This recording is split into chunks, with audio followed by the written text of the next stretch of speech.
This week, after a little bit of a lighter slate last week, we got a big jump up in quality and quantity this week. Full slate of games, and the quality, there's a bunch we could talk about, but two state ranked matchups. We got number 2 Stephenville at number 6 La-Vega, and number 10 Chilton at number 1 Mart. Which one will be the better game? I think Stephenville, La-Vega, and that's really not trying to disparage the game that you will be attending, the Chilton Mart game, but I mean, we've talked about it on here. To me, this is a prove-it game for Chilton. Can they play with Mart? We'll see. I mean, I think Mart just has been on another level than really everyone else in its division. Obviously, you know, they came up just a little bit short in the state championship game, but you know, if that's your one hiccup, that's not too bad. Meanwhile, that La-Vega Stephenville game to me shapes up, and it might be a little bit of a prove-it game for La-Vega. You know, John saw Stephenville a few weeks ago. Who did he see him against? Conley. And said that their quarterback is something special and a guy that La-Vega will have to, you know, really have its keys on. But, you know, again, I think we've said it on here before, you cannot sleep on Don Hyde's team. They're going to be tough. They're going to be playing at home.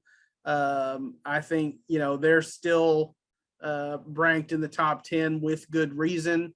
And, you know, you can put their schedule up against anybody's year in and year out. I mean, they do not back down from anyone. And I think that helps them come playoff time. You know, they played Argyle. You saw that game, you know, played them toe to toe. And so, I mean, how will this game play out? I don't know. I mean, I think it's right there for the taking for La-Vega, but obviously Stephenville is a pretty salty opponent. Now, on the other one, I'll speak to that one a little bit because I made the commitment in my column a month ago, probably, to cover this game. You know, I asked the question, and I think it got put in a bigger headline than I really intended. It was like war starts fine. But I asked the question, can the Pirates board Mart's ship, you know, in terms of championship, district championship? And it got some attention. The coaches paid attention to it. There was a conversation between Coach James at Chilton and Coach Hoffman and Mart, where Coach James was like, I did not say that, you know. And but I said, you know, that's where I'll be on October 8th. And it's tough when you make a statement like that because you're not looking at the schedule and you're not saying, what else am I going to not go to because I'm going to that, you know? Right. But now that we've arrived at the week and we got Brian Crown over with eyes on the La-Vega Stephenville game for us, I feel good about it, you know? Yeah, I think it has potential to be a great game. I hate that Mart has a player or two, you know, hurt that won't be able to play and probably knocks them. I mean, Keyshawn Clater being hurt is just a bummer for all of Central Texas because he was one of the area's best players. But you can't help but think that gives Chilton a little bit better chance than they would have had otherwise. Certainly. And, you know, I also feel like, okay, coaches will never subscribe to the theory of a moral victory. That said, I feel like if Chilton can go out and give Mart a tough game, stay in the game, give themselves a chance, and even if they lose, there's things to build on and things to take out of that. You know, they can extract some confidence from that. Last night I was covering volleyball for us with two state-ranked top 10 volleyball teams in our area, Lorena and Troy. And 2 of the state-ranked top 10 volleyball teams in our area. Yeah, two That's what I said. Yeah, two of them. Lorena is number 7 in 3A, and Troy is number 9. And I would say Lorena is like right here, and Troy is like right there.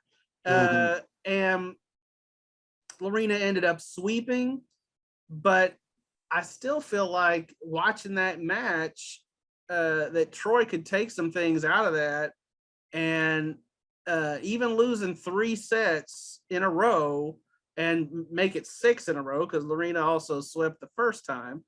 I still feel like they can go, man, we went toe to toe because all the sets were close, with one of the best teams in the state. We can build on this. What do we need to get better at?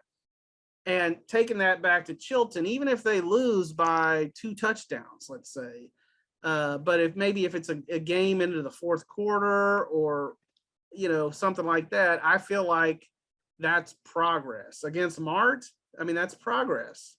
Okay, I've got to flip that around on you, because Okay. the scenario you're talking about played out exactly with Bosqueville and Crawford last year. Crawford had to make a strip in the 4th quarter to stop Bosqueville, and ended up beating them close in that game. And then they play in the playoffs, and because of that, I think Bosqueville had Crawford's full attention, and Crawford waxed him. So maybe it's better if Chilton goes and gets beat by 40 on Friday night. Then if they meet again in the regional final, Mart will be like, oh, we got this in the bag, and Chilton has a chance to sneak up on them. Maybe. I doubt that's probably the pregame speech that Coach James out at Chilton will roll out with on Friday night. I mean, obviously, the cliche is it's hard to beat a team twice, and certainly it you mentioned the Crawford Bosqueville example. Another one from last year would be Live Oak and Vanguard. Live Oak beat them twice, handled them pretty easily. And then we've also seen the flip side of that, where like La-Vega lost to Argyle in the regular season, beat them in the playoffs. So it's not a hard and fast thing either way. But if you're Chilton, I just feel like, you can gain more by making it a close game and building on that than you can by, getting blown out and maybe sucking Mart into a false sense of security later on. That may be my bold pick of the week. I may pick Chilton to win it. Wow. Okay. You would definitely endorse that decision, wouldn't you? I would, as somebody picking against you.